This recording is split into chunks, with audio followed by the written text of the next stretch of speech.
Advance chemistry cell में भारत को आत्मनिर्भर बनाने के लिए सरकार ने एक योजना लाई थी, जो कि 18,100 करोड़ की पीएलआई स्कीम थी। उसके लिए सरकार ने 4 नाम चयनित किए हैं। हमारे साथ खास बातचीत के लिए उपलब्ध हैं भारी उद्योग मंत्री डॉक्टर महेंद्र नाथ पांडे।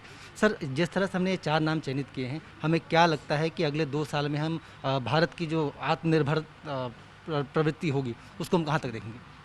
निश्चित तौर से आत्मनिर्भर भारत का जो मोदी जी का विज़न है, आप आज ही देखें कि जो निर्यात में 4 लाख अरब डॉलर से ऊपर निर्यात में पहली बार आज़ादी के अमृत महोत्सव वर्ष में पहुंचते पहुंचते मोदी युग में भारत इतना आगे आया है। कोविड की परिस्थितियों से उभरने के बाद इसका कोई रिकॉर्ड पहले नहीं था।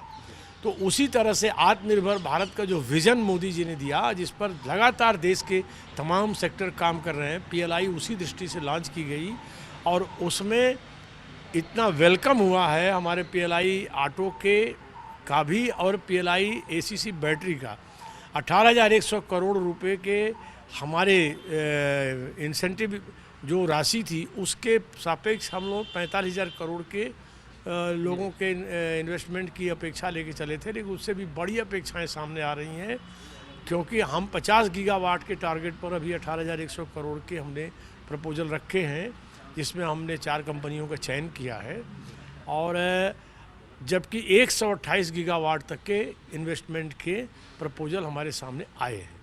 ये इस बात को साबित करता है कि मोदी जी का देश को आत्मनिर्भर बनाने की, मैन्युफैक्चरिंग हब बनाने की, दुनिया की हर वो चीज़ जो भारत में आयात होती है वो हम यहीं निर्माण करें और निर्माण के साथ साथ देश की ज़रूरतों को पूरा करें और एक समर्थ देश के रूप में हम उसका एक्सपोर्ट भी करें। उस नीति पर हमारी माननीय मोदी जी की सरकार बहुत सफल जा रही है। हमारे एसीसी बैटरी का भी जो इसमें रिस्पांस आया वो इसका सबसे बड़ा प्रमाण है। सर, जिस तरह से हमने 9 नामों में से 4 की घोषणा कर दी है, 5 को वेटिंग लिस्ट में रखा है, क्या आने वाले दिनों में हम देखते हैं कि इनके लिए भी हम कोई योजना लेकर 2 साल में प्रोडक्शन के ऊपर लेवल पर पहुंचने वाले हैं। इन कार्यों की प्रगति के आधार पर आगे हम और इस सब विषयों पर उस आगे की दृष्टि से विचार करेंगे। इलेक्ट्रिक व्हीकल्स पे सरकार का लगातार फोकस है।